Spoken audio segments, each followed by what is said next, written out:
Ahora, de alguna manera, el alma y el espíritu a través del tiempo han ido evolucionando y se han ido moviendo de donde están, ¿sí?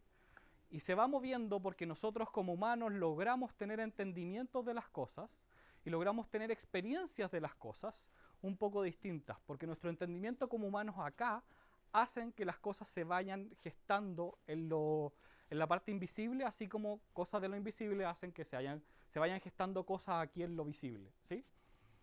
Entonces quiero hablar un poco de la historia de la canalización, como para que entendamos algo de qué es lo que está pasando y por qué yo le llamo mediumnidad, canalización y sabiduría. Y tiene que ver con que mediumnidad y canalización son términos casi iguales, pero que tienen ciertas diferencias, y hoy día los vamos a ver. Entonces, para empezar a hablar de esto, quiero ir lo más atrás posible, y no sé si ustedes sabían que los tibetanos tienen un canalizador. Y es un canalizador que está desde hace muchísimos años atrás y que tiene un templo donde siempre es el templo el que elige al próximo canal de un dios. El actual canalizador se llama Thupten Godup y es canalizador de Nechung. Nechung es como el, perdón, no es canalizador de Nechung, es como el cargo que tiene, ¿sí? Este es Thupten Godup con su ropa ceremonial. Él cuenta que desde chico siempre sintió las ganas de unirse al templo de los Nechung. Y entonces, después de mucho entrenamiento espiritual y de vaciarse lo más posible, muy al estilo oriental, de vaciarse lo más completo del ego posible, como todo el resto de los monjes ahí, cuando muere el Nechung anterior, empieza una búsqueda del nuevo Nechung. Pero la búsqueda del nuevo Nechung no es como que, cualquiera puede hacerlo, y van y lo eligen, como lo hacen con el Papa, que los cardenales eligen al próximo Papa, ¿sí? Sino que el nuevo Nechung funciona de otra manera. El dios que canaliza, que es Dorje Dragden, elige al Nechung. Entonces, cuando uno de los monjes que está ahí siente que Dorje Dragden lo llama, él se empieza a preparar. Y entonces empieza a manifestarse muchos fenómenos, no solamente psíquicos, sino físicos también en el Nechung, hasta que él dice y le cuenta al resto, creo que Dorje Dragden me está llamando a mí. Y empieza a pasar por una serie de pruebas hasta que el resto también puede estar seguro de eso. Una de las pruebas es ponerle toda esta ropa ceremonial y después de que está conectado y en el estado de trance, ponerle un casco que pesa cerca de 14 kilos, lo cual el cuello no sería capaz de soportar si de verdad él no estuviera conectado y en trance. Se dice que solamente la fuerza de Dorje Dragden permite que Nechung no se le quiebre el cuello con el casco y pueda efectivamente canalizar. Un método un poco extremo, pero bastante efectivo para saber quién está mintiendo y quién no. Eh, Nosotros en el curso ocupamos un ladrillo de vez en cuando. No, mentira. Pero eso es para que sepamos. El Dalai Lama dice en algunos de los libros que él consulta al Nechung por lo menos 4 veces al año en materias de Estado. De cómo tratar con los presidentes, de cómo hacer para seguir el camino. Y incluso se dice que el Nechung fue el que lo ayudó a escapar del Tíbet cuando China termina de invadir y lo va a matar. Y también respecto a la idea que tiene el Dalai Lama ahora de no decir dónde va a reencarnar, porque los chinos están listos para secuestrar a ese niño donde ellos digan y poner ellos a otro uno de ellos, ¿sí? Y como ya lo hicieron con otro lama, el Dalai Lama, una de las cosas que le preguntó a Nechung era si podía hacer eso de no avisar, y dicen que Nechung le dio permiso de no avisar, ¿sí? Y los chinos están muy enojados porque dicen que cómo podían faltar a las tradiciones de los tibetanos ahora. Pero bueno. Después, por el lado occidental, podríamos decir que lo primero que tenemos como algo que podríamos llamar canalización o mediumnidad es el oráculo de Delfos, en la antigua Grecia. Y Delfos se componía de 3 sacerdotisas que se iban turnando, no trabajaban juntas, sino que se iban turnando para poder traer y conversar con el dios Apolo. Ese es a quien canalizaba el oráculo de Delfos. Se conectaba con el dios Apolo que entregaba el mensaje a la persona que iba y preguntaba por su fortuna o la visión o la sabiduría que necesitaba, ¿sí? Y ahora nos vamos a saltar harto tiempo para acá, porque después de esto podríamos decir que el siguiente canalizador, y nos vamos a saltar la época de la profecía, porque si nos metemos ahí nos vamos a meter en religión y nos podríamos perder todo el día en eso si queremos. Entonces, para no perdernos en eso y por motivos de tiempo, vamos a saltar a 1774, perdón, 1744 y Emanuel Swedenborg. Swedenborg es un hijo de padres reformistas de la iglesia. El papá, de hecho, era cura de una... No es que no es cura el término, se me fue. Pero es de la iglesia protestante. Tiene otro nombre el término, ¿sí? Pastor, esa es la palabra. Pastor de la iglesia protestante. Pero él siempre se dedicaba a la ingeniería. De hecho, es muy famoso por el hecho de haber sido ingeniero militar del rey Adolfo de Suecia en la guerra contra Rusia. Y de haber hecho otro tipo de cosas también que tenían que ver con inventos. De hecho, se le llama mucho el Da Vinci del Norte. Pero él, a los 56 años, tiene una visión durante un sueño donde dice que lo toman, lo agarran y lo tiran al suelo y él no puede moverse y entonces se le presenta a Jesús y Jesús le dice que le va a empezar a hablar y que se va a poder conectar de ahora en adelante con ellos porque él tiene otra misión que cumplir. Y desde entonces, Swedenborg se dedica la mayor parte del tiempo, casi 8 horas diarias, a escribir respecto a los ángeles. Y mucho de lo que se sabe de cómo funciona el reino de los ángeles es traído de Swedenborg de esa época. Y una de las cosas que dice es que los ángeles le dicen que esto es poco común, la conexión que existe en ese momento, pero que a medida que el tiempo vaya pasando, más y más personas van a poder conectarse con ellos. Y más personas van a poder de alguna manera pasar hacia lo invisible y volver. Cosa que hasta el momento era algo que para él era bastante simple. Se dice que tenía la capacidad de estar hasta 8 horas diarias conectadas, con respiración muy baja y siempre escribiendo. Escribió, creo que son 8 libros respecto a los ángeles específicamente. Y si alguna vez han escuchado la idea de que en las otras dimensiones se vive en distintas esferas de conciencia, la idea es de Swedenborg. ¿Sí? Saltamos después a Allan Kardec. Y aquí empezamos con la idea de la mediumnidad como tal. Allan Kardec, alrededor del 1850, lo que hace es intentar darle forma a aquello que estaba siendo un juego victoriano en la época de conectarse con los espíritus. Y los victorianos, dentro de su aburrimiento diario, cuando hacían fiestas, empezaron a darse cuenta que había personas que podían hablar con los espíritus. Y entonces jugaban a eso. Pero él, dentro de los mensajes que recibe, le dicen que esto no es un juego y que es algo bastante más serio. Y que los espíritus están para poder ser la tercera venida del Evangelio. Que existe una primera venida en el Antiguo Testamento, Cristo es la segunda venida y el conectarse con los espíritus es la tercera venida. Que no es una venida personal, sino que es una venida con todas las personas que puedan conectarse con ellos. Y entonces escribe el libro de los mediums, el libro de los espíritus, dando instrucciones de cómo hacer ciertas cosas, y también el Evangelio según los espíritus. ¿Sí? Esto ha generado toda una corriente espírita que todavía sigue muy fuerte, por ejemplo, en Brasil. Y Allan Kardec se comunicaba y se conectaba, por ejemplo, con varios seres. Por ejemplo, San Pablo, San Agustín, próceres católicos. También estaba San Juan Bautista, Simeón, que es uno de los que recibe a Jesús durante el parto, el arzobispo de París, que había muerto hace poco, y un montón más de otros seres, dentro de los que está el doctor Hahnemann, el inventor de la homeopatía, una escritora francesa e Isabel de Borbón. Todo eso y muchos más están citados en el Evangelio de los Espíritus, el Evangelio según los Espíritus. ¿Sí? De alguna manera Kardec es el iniciador de lo que estamos viendo ahora, es el que le da estructura y forma a la idea de mediumnidad y la pone también como algo serio, deja de ser un juego en el momento en que la ciencia estaba empujando muy fuerte porque solo lo racional era lo que valía. Y creo que por eso hay que darle las gracias por el camino que abrió. ¿Sí? De alguna forma fue un valiente hasta cierto punto. Digo hasta cierto punto porque Allan Kardec no era su verdadero nombre.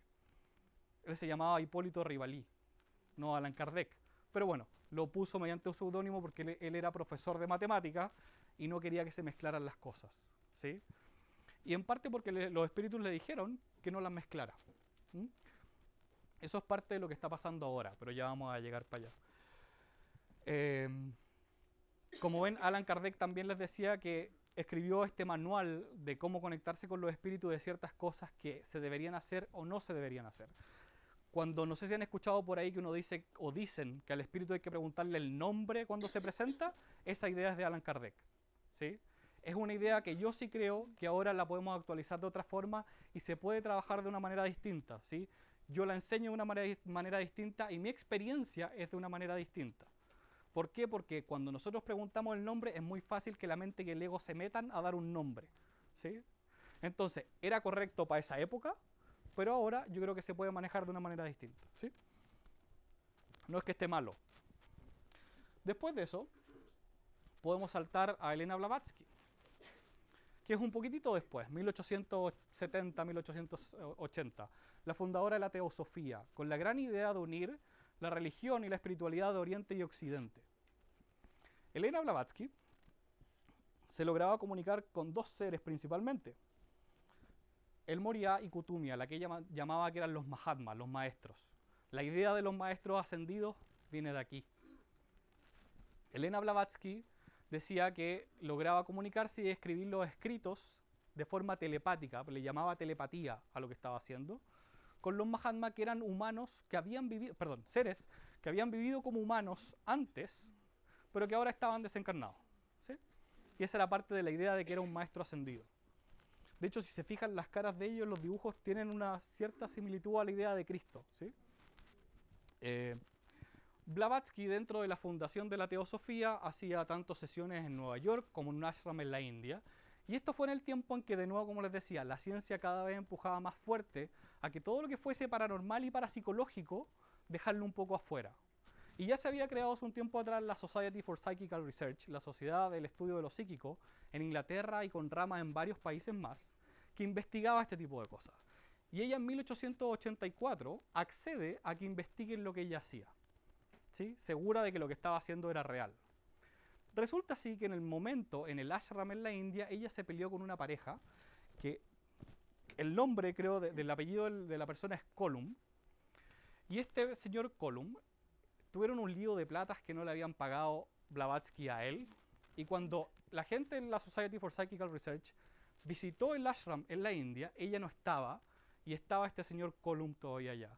Y lo que él hizo fue preparar una serie de techos falsos donde cuando vinieron a observar lo que estaba pasando, en el lugar donde ella decía que aparecían los manuscritos y en su oficina donde ella los escribía, estaba este techo falso y entonces lo que hacía es que se abría y caía el manuscrito. Al ver esto, la gente de la Society for Psychical Research dijo, esta señora nunca escribió lo que dijo que está escribiendo, sino que está inventando algo con un truco medio mágico para poder mostrarlo. Entonces, ante el ojo de la Society for Psychical Research, Elena Blavatsky quedó un poco manchada. Y si ustedes van a hablar con algún científico o parapsicólogo al respecto, les puede contar un poco de esto. Lo chistoso es que en 1986, la misma Society for Psychical Research publicó una disculpa a la Sociedad Teosófica diciendo que los estudios que habían hecho eran poco científicos en el momento, 100 años atrás, y que en realidad parece que ellos eran los que estaban mal. ¿Sí? Un poco tarde la disculpa, pero en el fondo está eso ahí. Yo lo cuento, ¿por qué? Porque de alguna manera, cuando hablamos de mediumnidad y canalización, siempre uno como que tiene cuidado y le dicen que hay que tener cuidado con eso, que no hay que meterse ahí, y en parte eso nace de este tipo de cosas. ¿Sí? No es porque sea tan peligroso, sino que está esto un poco dando vueltas siempre en el ideario colectivo. Y lo que pasa es que no lo sabemos y tampoco entonces tenemos como decirle, oye, pero si esto sí es real. No, no tenemos esa capacidad. ¿Por qué? Porque no sabemos simplemente. Entonces yo lo pongo como un antecedente. Yo creo que lo que hizo Elena Blavatsky es una excelente idea. Se encontró en un mal momento con una mala persona que estaba con un nivel de conciencia haciendo lo mejor que podía en ese nivel de conciencia, pero que no ayudó a que esto pudiese abrirse más o abrirse todo lo que podría haberse abierto en ese momento. ¿Sí? Por otro lado, un par de años después apareció Carl Jung. Y Carl Jung aparece por el lado de la psiquiatría con ideas muy vanguardistas y extrañas para lo que es la psiquiatría. Con ideas de que hay un inconsciente colectivo y empieza a mapearlo con una capacidad notable de entender cosas que eran muy difíciles de entender. Pero él... me faltó una foto ahí, perdón. Ahí está Jung. Pero él lo vio de otra forma. Y yo digo que fue un poco más astuto. Viendo esta pelea que había entre la parapsicología y la psiquiatría, de quién investigaba qué, él no contaba lo que le pasaba. Entonces nosotros ahora sabemos, por los descubrimientos del libro rojo, que en realidad él se comunicaba con un ser que llamaba a él Filemón, y que incluso él mismo lo dibujó, y ahora lo pone en la portada del libro, pero ese es Filemón, y que Filemón le daba las instrucciones de cómo era este inconsciente. Y lo que él fue haciendo entonces era probando lo que a él le contaba Filemón en los pacientes. Entonces después lo podía mostrar como si fuese estudio e investigación. Creo que fue un poquito más astuto de cómo mostrar lo que le estaba pasando y cómo mostrar esto del inconsciente. Y al mismo tiempo ha logrado poner ideas muy potentes en eso. Toda la idea del ánima, el animus, la sombra, son de Jung. Toda la idea de cómo trabajar con los sueños desde un principio es de Jung. Entonces, creo que simplemente hay que reconocer eso. Y él le llamaba lo que hacía escritura creativa. Pero tenía otro nombre. Como ven, van cambiando. ¿Puedo pedir más agua, por favor? Gracias.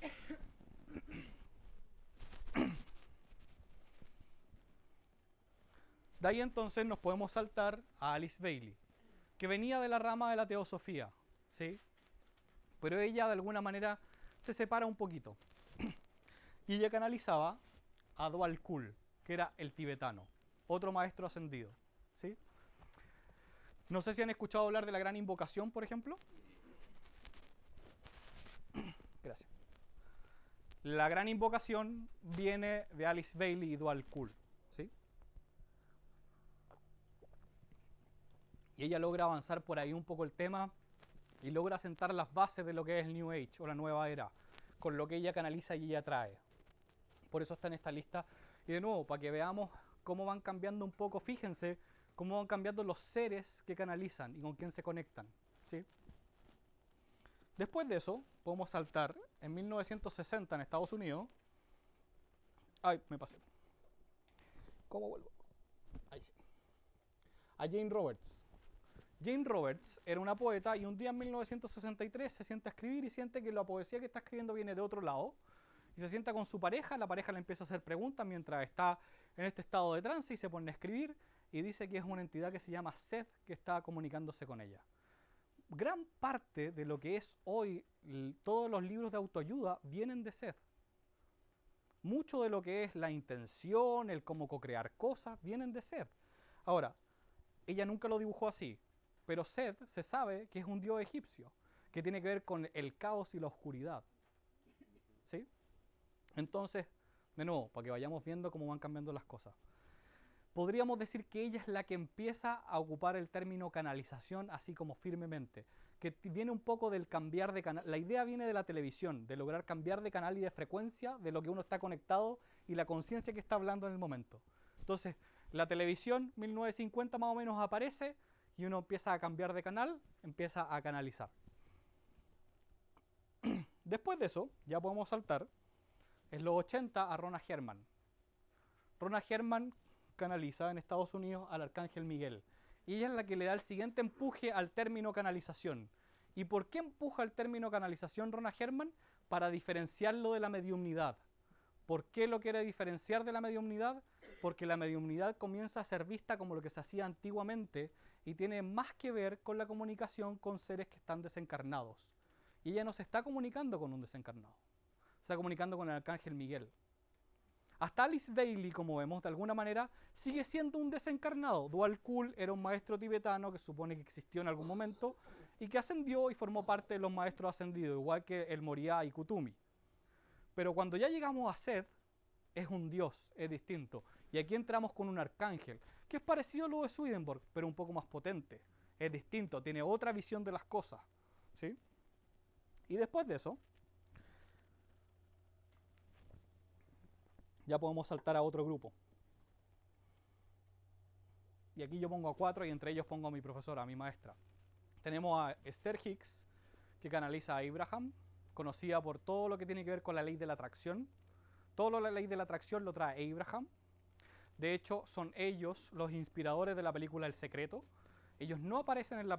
O sea, aparecen en la película al principio, en todas esas copias piratas que anduvieron dando vuelta antes de la última edición, porque ellos pidieron ser sacados de la película al final por un tema de derechos. Que ellos sentían, Jerry Hicks sentía, que fue el marido de Esther Hicks, que todo el trabajo que ellos habían hecho con Abraham, si ellos cedían los derechos para aparecer en la película, era prácticamente ceder todos los derechos y eso podía venir una demanda en Estados Unidos que les quitara todos los libros y todo su trabajo. Entonces decidieron no aparecer en la película. ¿Sí? Pero ellos son los inspiradores. Después tenemos a JC Knight con Ramta.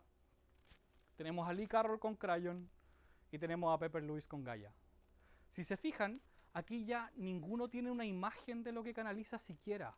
Y es muy difícil encontrar una imagen. Empezamos a encontrar conceptos de lo que canalizan. Abraham se define como una conciencia colectiva no encarnada. Ramta se define como si fuese un ser o un dios de la Lemuria antigua, pero también de manera media colectiva. Crayon se define como un maestro magnético que tampoco nunca ha estado encarnado. Y Gaia como el espíritu de la Tierra, pero tampoco con una encarnación clara en un lugar claro. ¿Sí? ¿Se entiende por dónde voy? ¿Sí? Ya. Y después de eso, podemos decir que está Neil Donald Walsh, que es como un poquito más aparece después, ¿sí? Neil Donald Walsh empieza a aparecer a principios de los 90. Los otros todos empiezan hasta finales de los 80. Y Neil Donald Walsh canaliza a Dios. Y el libro se llama Conversaciones con Dios, que es un muy buen libro, a propósito, ¿sí? Por lo menos los 3 primeros son muy buenos libros, el resto ya parece como que es lo mismo una y otra vez, pero son muy buenos libros y sirven mucho. Ahora, ¿canaliza Neil Donald Walsh a ese Dios? Esa imagen de Dios que ustedes ven ahí, ¿a ese es el Dios que canaliza Neil Donald Walsh? De hecho, dice que no. Todo el tiempo le está diciendo que es un Dios amoroso, no un Dios castigador. Entonces, ¿qué empieza a pasar? Tenemos a Dios, ¿sí? Que ese es como el Dios que uno tiene en la idea media católica de cómo son las cosas, ¿cierto? Que es como ese Dios. Solo que ese no es Dios.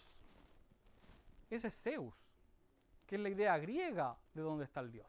Entonces, si se fijan, la idea de Dios occidental que se toma en la Biblia, que se toma en la religión católica, hablemos de judeo-cristianismo, es un Dios muy parecido a Zeus. Pero resulta que nosotros ya no vemos a Dios de esa manera. No es exactamente como nosotros lo vemos. No es exactamente como vive en nosotros Dios ahora. Entonces podemos hablar de que hay como una progresión de la idea de Dios de alguna manera. Esa progresión, podríamos decir que parte con Zeus, sigue con ese Dios de la Biblia. Después aparece Cristo. ¿Por qué? Porque Cristo es la idea del Dios encarnado, que hasta el momento no existía. Siempre estaba como lo impermanente de alguna forma. Y en las tradiciones esotéricas vamos siempre a ver que se habla de un Dios que es inconmensurable y que no puede ser de ninguna manera explicado. Sin embargo, Cristo de alguna forma hace eso de traerlo acá, hacerlo carne. De hecho, los católicos todavía hablan de eso, de que Cristo es Dios hecho carne.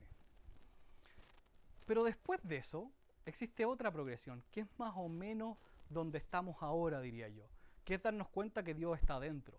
Toda la idea de la cocreación y que podemos ser maestros de la vida y de nuestra vida hace que Dios esté acá. Entonces, si se fijan, antes Dios estaba afuera, en alguna parte, ese ser con barba en el cielo, y lo que hemos hecho es traerlo acá ahora.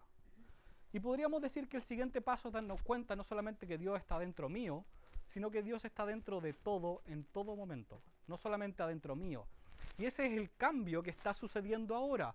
Podríamos decir que el momento en el que el Dios baja o termina de bajar a nosotros es cuando terminamos de unir los opuestos. Y si se fijan, se habla mucho de la idea de la convergencia armónica, por ahí por 1987, 1989, donde termina la Guerra Fría y los dos grandes opuestos que existen en el mundo terminan de estar opuestos. Y nos entra una especie de vacío, porque como que la energía está lista para pasar al siguiente nivel, que es Dios en nosotros. Y ahora todo está cambiando de nuevo. Empezamos a ver otra vez como que hay un movimiento de energía distinto, que no es exactamente igual a como era 10, 15 años atrás, sino que hay algo más moviéndose, algo más apareciendo. Y yo creo que tiene que ver con eso, con el movimiento que estamos empezando a tener de lograr darnos cuenta que Dios no solamente está dentro mío, sino que también está dentro de ustedes, de cada uno de ustedes. Y no solamente dentro de cada uno de ustedes, sino que además en la silla donde están sentados, en el piso donde estamos, en este domo, en la pizarra, en el proyector, en los árboles, en todas partes. Y entonces volvemos a movernos hacia una idea de Dios distinta, más grande. ¿Sí? ¿Estamos bien hasta ahí? ¿Sí?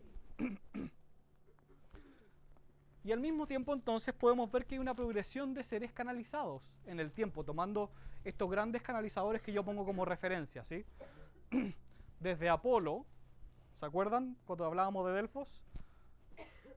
Los ángeles de Swedenborg, San Agustín, para poner como el más renombrado, o San Pablo, de los más renombrados que canalizaba Allan Kardec, el Moriá, Filemón, Dualkul, Set, el Arcángel Miguel. Y después de eso, son todas formas, son ideas. No hay manera todavía de darle un sustento. ¿Por qué? Porque empezamos a entrar en el terreno del Dios adentro. Entonces ya no está tan afuera. ¿Sí? Y por tanto, la canalización empieza a cambiar. Por eso me gusta hablar de mediumnidad, canalización y sabiduría como algo que está progresando y estamos en un momento donde eso está cambiando. Entonces podríamos hablar de que hay 4 etapas dentro de esto, históricamente hablando. La primera es la oracular profética, donde está Delfos, los dioses griegos, donde está el dios que le habla a Abraham y a Moisés arriba del monte Sinaí, como un fuego que aparece simplemente. Fíjense la referencia al fuego constantes que hay. Fíjense la referencia al fuego en la cabeza constantemente que hay, que tiene que ver con Apolo, que era el dios sol, que tenía el fuego en la cabeza. Y también está, podríamos poner ahí mismo a Dorje Dragden, de los tibetanos, de esa misma forma, de esa misma manera de trabajar. Después de eso, podríamos hablar que está la etapa mediúmnica, donde nos conectamos de alguna forma con aquellos que ya dejaron este cuerpo, con seres que eran personas que ya no están. Pongo los ángeles ahí porque Swedenborg nombra a los ángeles como una forma de personas que habían llegado a ser ángeles. Habla de que se conecta con personas, que los ángeles son personas que estaban aquí con nosotros y que ahora están en otras dimensiones trabajando desde el reino angelical. Después podemos hablar de lo que tiene que ver con la canalización, donde yo pongo a Filemón, Sed, Arcángel Miguel, y podemos hablar de Abraham, Crayon, Ramta y Gaia. Y después de eso, podemos hablar de sabiduría, donde esto se empieza a parecer más a lo que Jung llama el proceso de individuación, de volverse completo, y donde cada vez más empezamos a darnos cuenta, y esto es parte de la experiencia que yo he adquirido en los grupos con los que he trabajado cuando hemos hecho la clase, que lo que las personas realmente con lo que conectan más fuertemente es con su ser superior, que de alguna manera es la representación del alma acá. Y eso es lo que se está abriendo. ¿Por qué? Porque si bien es cierto, siempre hemos sabido que esto es algo que todos podemos hacer, la puerta hacia donde estamos accediendo tiene que ver con esa alma, tiene que ver con el punto exacto donde nosotros podemos sentirnos completos como seres humanos, integrados, no divididos, donde podemos de verdad ir a algo más profundo. Entonces, para mí, todo este progreso tiene que ver con un cambio del entendimiento que tenemos de conciencia como humanos, de reconocer a todo como una parte de aquello que es divino y que nada está afuera de esa divinidad. Y que entonces lo que empezamos a hacer es conectarnos no solamente con los otros seres que se puede hacer, ¿sí? O sea, no es que lo anterior no se pueda hacer, sino que lo que yo quiero es que veamos que existe esta progresión y que uno puede, como quien dice, entrar a jugar al nivel que quiera entrar a jugar, ¿sí? Y eso cada uno decide dónde se queda. De hecho, yo he tenido gente en las clases, personas que le gusta mucho trabajar con la idea de los desencarnados y siguen trabajando con desencarnados. La Begoña que me está ayudando aquí, por ejemplo, va por ese lado. Ah, ella, cuando tomó la clase, me lo dijo tal cual, y yo lo que estoy haciendo cuando trabajamos juntos y cuando yo la intento asistir dentro de lo que hace y del camino en el que me siento muy afortunado de que me deje acompañarla de esa manera, lo que hago es ayudarle a que pueda ayudar a personas a trabajar de esa manera, porque creo que es necesario de que lo hagamos también, pero cada uno sabe a qué nivel se mete y con quién juega. Cada nivel tiene sus cosas que hay que hacer distintas, aprendizajes distintos y simplemente manifestaciones distintas de la energía. Porque cada nivel nos va a tocar de manera distinta a nosotros y va a requerir cierta expertise y preparación distinta. Cuando uno trabaja con el nivel de la sabiduría o con el nivel de los desencarnados, hay cosas distintas que pasan. Y eso es simplemente importante tenerlo claro, ¿sí? Nada más que eso. No es que uno sea más mejor que el otro, ¿sí? Sino que simplemente es el que donde uno siente que está el llamado del corazón de cada uno para poder hacerlo. ¿Ok? ¿Estamos bien hasta ahí? ¿Sí? ¿Alguna pregunta? ¿Sí? Espera, te voy a pasar un micrófono para la pregunta porque no sé cómo los voy a escuchar los de atrás y así vamos. Sí, está bien. Sí, yo te escucho acá por lo menos, dale. ¿Te escucha el resto, sí? Ya. Me quedé con una duda con esto de las etapas. Ujú. Dijiste que primero había como que estaba la etapa más profética, Sí. ¿cierto? Después estaba como la etapa más mediúnica, Ujú. después la más canalizadora Sí. y la sabiduría que es como la actual. ¿Cuál es la diferencia entre la canalizadora, como entre estas tres últimas Ujú. etapas? Entre la profética, la canalizadora, no, perdón, Entre la la mediúnica. mediúnica, canalizadora y la cual? La mediúnica es principalmente con personas desencarnadas. Sean maestros ascendidos o no, sigue siendo alguien que tuvo cuerpo, ¿sí? En la canalizadora podríamos decir que son seres que nunca tuvieron cuerpo, pero siguen siendo una energía y un ser más o menos definido. Cuando entramos a la parte de sabiduría es menos definido y tiene que ver más directamente con el alma y el ser de cada uno, ¿sí? Y eso puede tomar como ciertos movimientos y cosas distintas de persona a persona y ciertos matices distintos de persona a persona. Pero esa es más o menos la diferencia. Por allá, ¿nos ayudan con el micrófono? Eso va a ser el paso. Sí, verdad, verdad. El que uno, Hola. hola, el que uno empiece en una u Mm, otra, porque yo siento que soy la mediúnica, ujú, que me conecto con el tibetano. sí. ¿Quiere decir que uno va a ir en una progresión o que uno se va a quedar en... No a ver, creo que no significa nada. Significa que por ahí entraste nomás. Eh, y es como si este domo Porque uno tuviese... está buscando Claro. en la sabiduría, entonces Claro, no, a ver, puede ser como no, que... espérate, es que hay algo importante. Veámoslo como que este domo tuviese cuatro puertas y las cuatro puertas te llevan al mismo lugar, ¿sí? La diferencia está en que de alguna manera el lugar donde podríamos decir que es el... Es que no le quiero llamar óptimo, porque cualquier cosa que lo pongamos como que es mejor, incluso en la progresión hay cierto peligro de verlo así, porque vemos como que eso fuese mejor, ¿sí?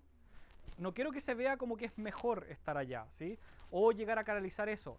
Simplemente es lo que se está abriendo en este momento del tiempo como posibilidad. Porque hasta hace 20 años atrás no se veía esa posibilidad. No estaba en la energía esa posibilidad.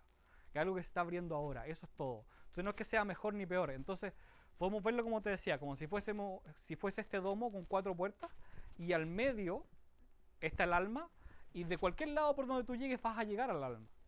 La diferencia está en cuán cerca quieres llegar a esa alma, ¿sí? Por allá. A ver, te vas otro.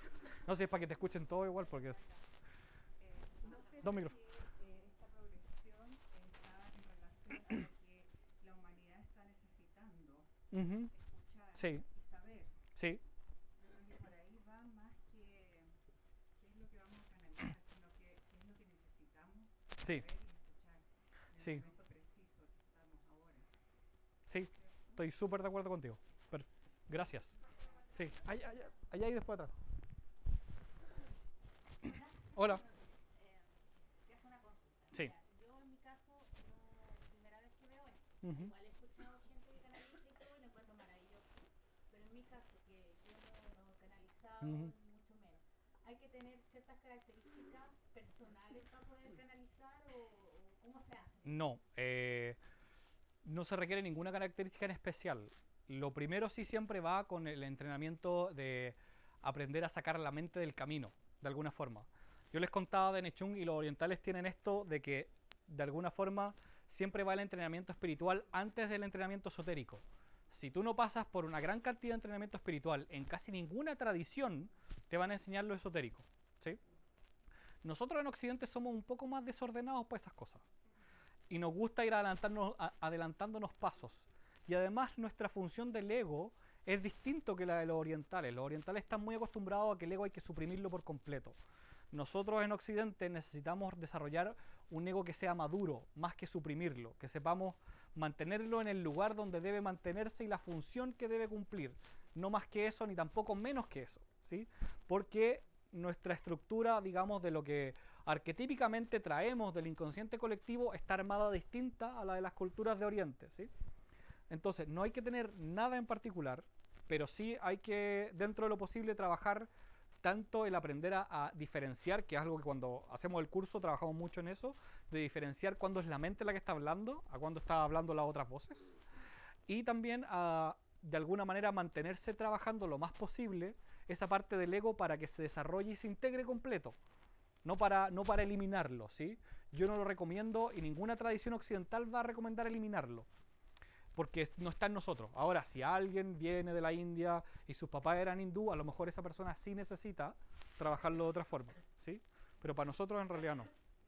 Por allá, de rojo. Mi pregunta es, ¿en cuál de estas cuatro Mm. categorías, si es que hay que ponerlo en alguna, es lo extraterrestre? Porque Ashtar, como cuando Eh, yo lo pondría como en canalización.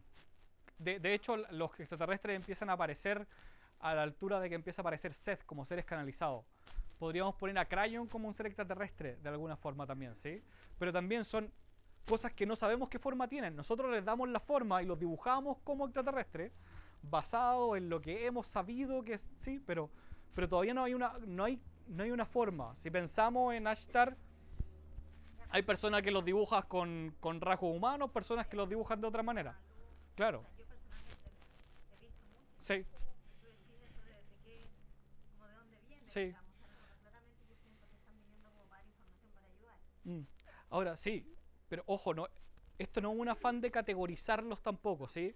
Esto es de nuevo, lo que quiero que veamos es que existe una posibilidad que está abriéndose, que es lo que se está sintiendo, que tiene que ver con lo que yo les decía al principio, con este empuje que está apareciendo, con este, de alguna manera, brote de energía psíquica generalizada de personas que están teniendo fenómenos y les están apareciendo cada vez más fenómenos, ¿sí? Entonces es eso, no es más que eso. Por aquí. Eso, pasemos un micrófono para acá para que puedan escuchar todos. Un poco tomándome lo que decía la señora y al final, Sí. yo siento, por lo que acabo de escuchar acá, que canalizar es porque a uno lo eligieron. Entonces, Eh, ¿cómo va a poder desarrollar uno si no lo han elegido? a ver, esa es una idea antigua. Y la voy a poner así tal cual, antigua. ¿Por qué es antigua? Porque viene como de la idea de cuando a Moisés lo elegían y entonces solo y es el punto de vista profético de las cosas. Igual que a Nechung lo eligen, no es el resto no está listo. Pero por eso digo que lo que ha ido cambiando es el ser con el que podemos conectarnos. Para Dorje Dragden, que tiene, por ejemplo, el acuerdo con los tibetanos de que solamente uno lo va a canalizar, para no generar peleas, porque aparte cuando sucede que eligen a Dorje Dragden, había una pelea de varios tibetanos en el 1500 y tanto, de varias facciones. Entonces hay un Dalai Lama que los unifica y dice, este es el Dios con el que nosotros nos va a proteger, que es Dorje Dragden. De hecho, la mitología habla de que ese Dalai Lama es capaz de domarlo y ponerlo al servicio de ellos, ¿sí? No es cualquiera. Entonces ahí Dorje Dragden elige con quién se conecta. Nosotros, por eso hablo de una nueva posibilidad, de conectarnos con el alma. El alma no necesita elegirnos, somos nosotros. Entonces, esa posibilidad de canalización es distinta. Por eso digo que es una idea antigua. Todavía puede ser que ciertos seres se le acerquen a uno y lo elijan para ciertos trabajos. Pero ahí es donde yo digo, cada uno sabe con quién juega, en qué nivel juega. Yo lo que hago desde mí es poner a disposición la capacidad de ayudar a esas personas que quieran seguir alguno de esos caminos, dentro de lo que yo puedo ayudarlos. Y eso es. ¿Sí se entiende? Mm. Por allá atrás y después allá. Allá atrás me levantaron antes.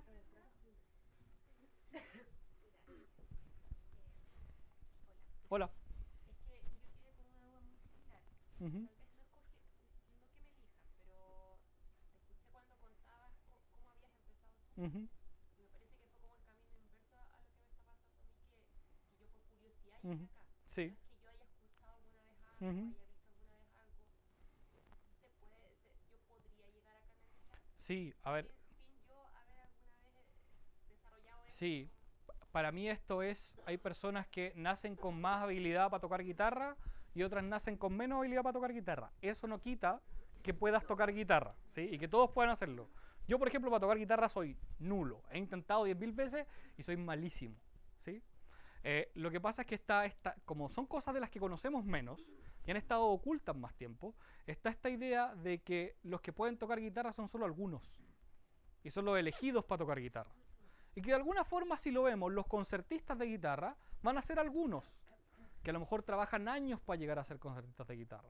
O hay otros que son, tienen una banda de rock y pueden tener una banda de rock porque resulta que le pegaron al hit y tienen la banda de rock y se pueden dedicar a eso. Pero eso no quita que haya más personas que puedan hacerlo. Y eso es lo que se está abriendo, el comprender y entender que podemos hacerlo para nosotros. De alguna manera, ¿podríamos llegar después a ser concertistas en guitarra? Quizás sí. Y nunca lo sabías porque no te diste cuenta, porque nunca tomaste una guitarra antes. Y en el momento que la tomas, ¡pum!, se desbloquea el asunto y eres un gran guitarrista o una gran guitarrista. Pero en el fondo la posibilidad está ahí. Esa es la diferencia. El buscar al elegido es una cosa muy del ego, de sentirse el importante. Y hay que tener mucho cuidado con eso. Porque el ego espiritualizado es muy difícil de sacárselo encima. Por allá. Hola, Hola. gracias por tu charla, eres muy claro para explicar las cosas. Muchas gracias. Gracias. Tengo la siguiente duda. Estás hablando tú de canalizar, Sí. pero en cuanto llegas a la sabiduría, Ujú. ¿cómo podría entender yo que la canalización de la sabiduría es qué exactamente? Yo diría que toda mi vida en Ujú. el tema de la búsqueda, trabajé muchos años sola, sigo trabajando sola, eh, y la transformación de las personas es tan importante, Ujú. creo yo, el darse cuenta. En este minuto es tan importante el saber que somos seres de luz, Ujú. eh, pero todavía no tengo claro si esa sabiduría es lo que me está pasando Ujú. para poder entender que es distinto si me traen información a yo entregarla a que si sale de mí, es lo mismo. Eso es la parte que no entiendo. Podríamos decir que son lo mismo. Por eso empezamos a entrar en un mundo donde las cosas no son externas, sino que son externas e internas a la vez. Y está mezclado eso de alguna forma. Entonces, para mí, el donde siento que hay que intentar, si uno quiere, de nuevo, donde si uno quiere ir profundo e intentar integrarse con esto, es llegar a un punto donde esa sabiduría lo que haga es brotar a través de uno regularmente en todo instante, ¿sí? Porque Así uno es. está completamente integrado en todo instante, ¿sí? Por eso digo que se empieza a parecer mucho a la idea del proceso de individuación como lo explica Jung, dentro del integrar al ser humano, ¿sí? Y de transformarse en un humano completo. ¿Por qué? Porque eso permite que el alma encarne completa y no encarne en pedazos del alma. Pero lo que nos pasa ahora es que como rechazamos algo, lo metemos en la sombra, para ocupar un término psicológico que de repente lo metemos en la sombra, el alma, ese pedazo, no lo puede ocupar, porque está ocupado por esa sombra que yo no estoy integrando. ¿Sí? Entonces, de alguna manera empieza a aparecer esto de que uno podría estar como conectado todo el día, lo cual es distinto que hacer el juego mental de cómo que uno está conectado, ¿sí? Que es una muy mala práctica. ¿Por qué? Porque eso es muy fácil que la mente se meta entre medio. Sobre todo cuando uno no ha aprendido a diferenciarla. Por eso yo hago tanto hincapié al principio en las clases siempre, de aprender a diferenciar entre la mente y el ser con el que podemos estar conectados. Porque si lo hacemos mentalmente, la mente siempre va a meterse y se va a acordar de lo que le conviene. No, que hay que tener al observador. Sí. Si uno tiene al observador, uno sabe que es como jugar a ser un canal y está viendo una teleserie de su vida. Entonces está... También, pero eso igual genera desapego. O sea, o sea, no, perdón, no desapego, genera separación y genera fragmentación interna. Cuando tú estás todo el rato en ver la teleserie, pero sin estar aquí, igual te estás fragmentando y estás intentando ver todo desde arriba, entonces nada me afecta y emocionalmente, ¿me caché? No es Ya, eso, sí. es Ya no, ver el no equivocarse. ¿Cómo así? Eh, si yo estoy ante otro ser de luz, Sí, que la gente no se da cuenta de eso, sí. es saber tener cuidado y entregarle amor, no Ah, bueno, claro, sí, sí, sí. respeto. A Sí, eso me refiero yo con claro. estar consciente. Sí, eso, que eso, es distinto el estar consciente que el observador. Salirse y estar en el observador es una buena práctica como cuando uno quiere para meditar, podríamos decir, ¿sí? A ver, Y tomar conciencia. Pero estar todo el rato en el observador igual puede generar fragmentación. A eso correcto, voy. correcto. Como estamos hablando de esto de canalización, prefiero ser un poco más cuidadoso con los términos, ¿no? Eso es todo. Gracias. Sí, Por allá y después acá. Sí. Tú, sí, dale. Hola, buenos días. Bueno, soy Guillermo también. Mientras Eh, tanto, un segundo, voy a apagar el PowerPoint porque sé que se tiene que ir en unos minutos más, así que voy a aprovechar de ir cerrando eso. Nos visito por un rato nomás el PowerPoint. Eh, ya, ahí sí, dale, ahora sí. es evidente que cada uno de los que estamos acá están en distintos niveles. Yo estoy en el -4. Em, pero claramente con mucha inquietud. Y la pregunta es, evidentemente hay un mensaje Ujú, que hay que entregar. En las tres primeras formas, ese mensaje viene a través de. ujú, El conflicto que entra en mí es que en la sabiduría, que es la masificación de todo, y que entiendo es lo que vivimos hoy, y por eso estoy aquí, mm, pues soy parte de eso, a mí no me han elegido, el ego se hace aún más fuerte, sí. porque si yo transmito el mensaje que me llega, no soy yo, yo soy el camino, el Mm, instrumento ujú. para que ese mensaje llegue. El tremendo conflicto es que cuando nace de mí, por mí y ante mí, qué tan yo, qué tan ego, qué tan preparado estoy para Mm, poder hacerlo. sí.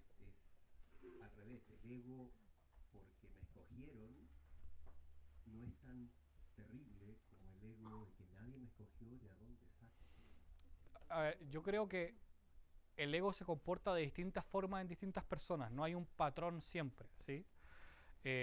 Yo lo que veo siempre, y lo digo durante las clases, para mí cada uno es como si fuese una especie distinta de planta o de árbol que da frutos distintos y por lo tanto hay que podarlo y regarlo de forma distinta.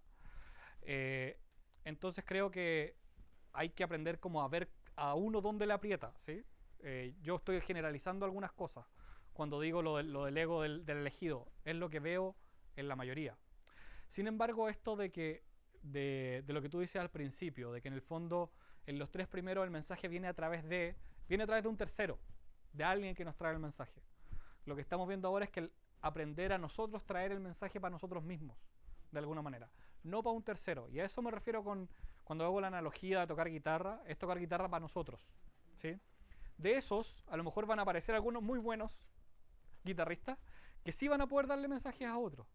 Pero en general eso es algo que nosotros, o por lo menos yo cuando lo enseño, es algo que voy dejando para después. Primero hay que ordenarse uno que para mí es lo que viví yo. Yo estuve 5 años canalizando para mí y nada más que para mí y no me permitían, de alguna manera de arriba, que se concretaran ni sesiones ni canalizaciones para más personas.